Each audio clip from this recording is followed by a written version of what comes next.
जनसंवाद खबर में आपका स्वागत। हुलासगंज थाना क्षेत्र के लोदीपुर गांव से 2 ट्रैक्टरों की हुई चोरी।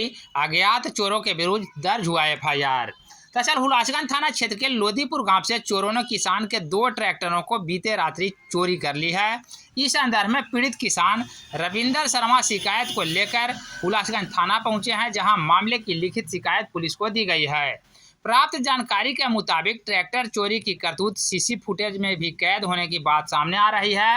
हालांकि अब तक इसकी पुष्टि नहीं हुई है, लेकिन कुछ लोगों का बताना है कि ट्रैक्टर चोरी की घटना सीसी फुटेज में भी कैद हुआ है। चोरी हुआ ट्रैक्टर चोरी हम लोग गए सवेरे तो देखते हैं ताला सब तोड़ के निकाला हुआ है। गाड़ी नहीं है, टेलर भी नहीं है, और वो स्वराज था वो भी नहीं है। स्वराज का टेलर हर के भी खोल दिया, मेरा वाला रोटावेटर लेके चला गया।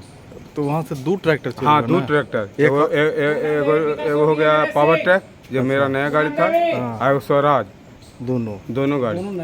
तो ये कैसे, माने कुछ आप लोगों को शक या संदेह है कि नहीं, शक और संदेह नहीं है। कोई गिरोह सक्रिय जो है? है तब कुछ पता नहीं चला मुझको। कुछ लोगों को पता चला था, उसे क्या कहे, नाम तो बता नहीं सकते हैं। इस संबंध में एफआईआर? हाँ, एफआईआर कर दो।